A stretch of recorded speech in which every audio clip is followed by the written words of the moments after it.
Press ক্লাবের সামনে করতাম, কত কষ্ট, কত কিছু, কত হয়রানি। আমাদের এখানে কিছু ছেলে আছে যাদেরকে ধরে নিয়ে ক্রস করে দেওয়ার জন্য বাংলামাঠে হাজির করা হয়েছিল। আমাদের এই সাংবাদিক ভাইদের তাদের ভূমিকার কারণে আমাদের কয়েকটা ছেলেকে সেদিন ক্রস করে দিতে পারে, কারণ এরা পুলিশ প্রশাসনের পিছাতে টেলিফোনে কথা বলছে।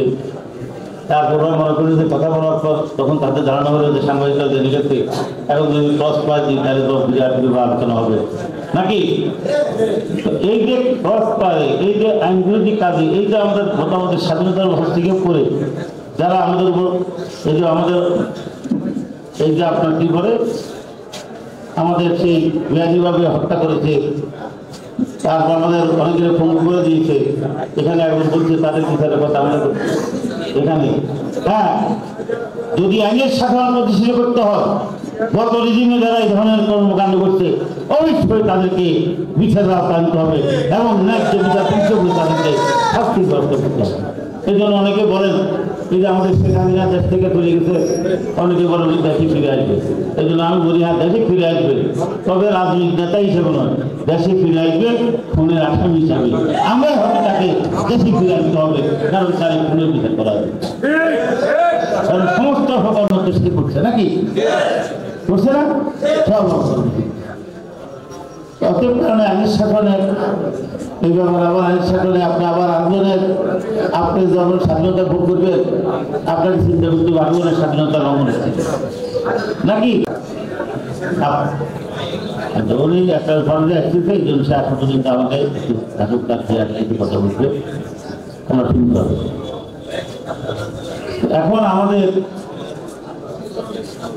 এই যে দেশের মধ্যে এখন দেখেন, এখন জনগণের মধ্যে এই যে কথাগুলো নিয়ে যেতে হবে কাকে, বিএনপি নেতা কর্মীদের। এদের সাইন একটু আগে বললো, তাহলে আমরা সকল নেতারা তিনটে ভাগে ঘুরতে হবে নাকি, নেতাদেরকে চর্চা করতে হবে। এই যে একটা করলাম আর একটা বক্তব্য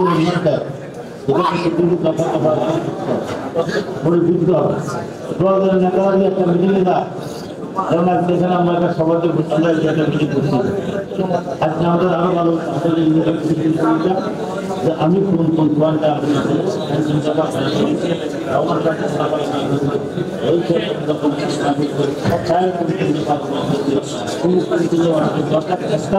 মিটিংয়ে একটা সেমিনার যদি 10 জন বক্তা হয়, একজন বক্তা যদি 3টা দফা নিয়ে যদি সলভ করে নেয়, তার উপর দিয়ে আলোচনা করে, তাহলে হবে কি অডিয়েন্সে একটা চিন্তা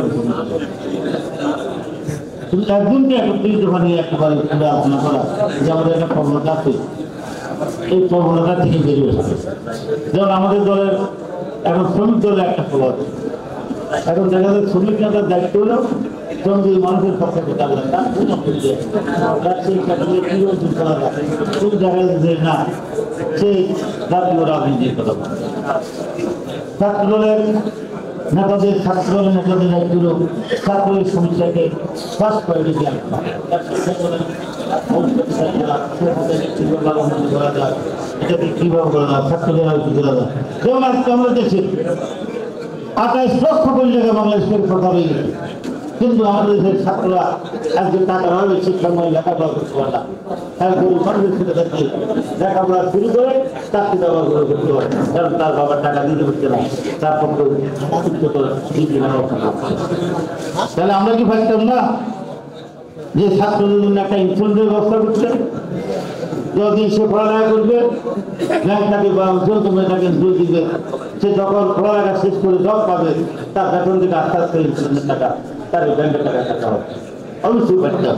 কিন্তু আমরা সেদিকে মনোযোগ দিই, আমরা মনোযোগ দিচ্ছি দেশের লুটেরাতে কিভাবে লুটের টাকা তাদেরকে বাড়াবো। আজকে একটা গরিব দিক হলো, কিন্তু আজকে এখান থেকে 28 লক্ষ টাকা পাচ্ছে।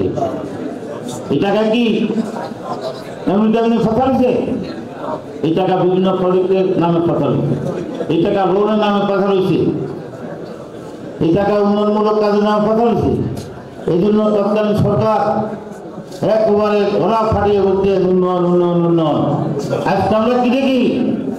উন্নয়ন বলতে কিছু নাই, দুর্নীতি দুর্নীতি দুর্নীতি। সারা বাংলাদেশে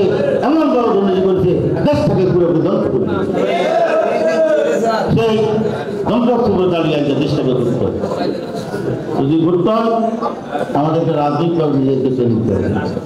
যদি আমি ছোট্ট একটা কথা বলি, আপনাদের কেউ মনে কষ্ট না করতে পারে, কি বলতে চাও বলবো?